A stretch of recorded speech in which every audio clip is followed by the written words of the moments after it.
Good morning. We begin with the tragic death of a young Australian man in the US state of Oklahoma. 22-year-old Christopher Lane, a rising baseball star, was out jogging when he was gunned down.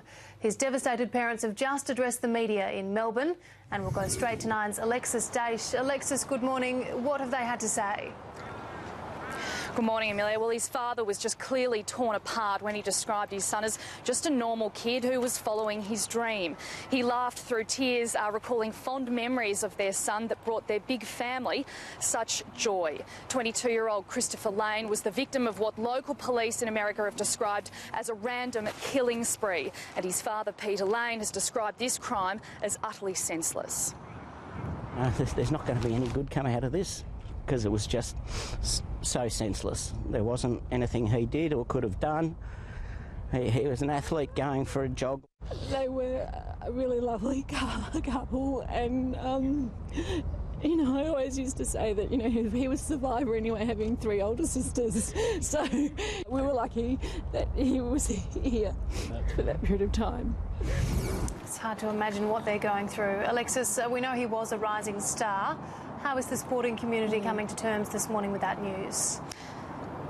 Well, the baseball community here is just devastated. He played for both Essendon and Watsonia baseball clubs. His passion for the game started here in Melbourne, and the president of the Essendon Baseball Club described him as a fantastic player and a great person.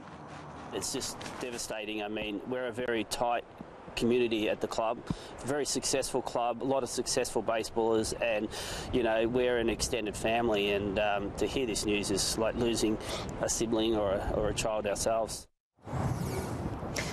Now, the local police say that the trio involved were aged 15, 16 and 17, and they were gathered at a house when they randomly spotted Christopher and picked him as their target. Now, the 16-year-old boy has confessed to the shooting, and it's expected he will be charged with murder Monday local time. But look, regardless, this is just a tragedy for what appears to be a very tight-knit community. Amelia. Yeah, it is just awful. Alexis, thank you for bringing us up to date.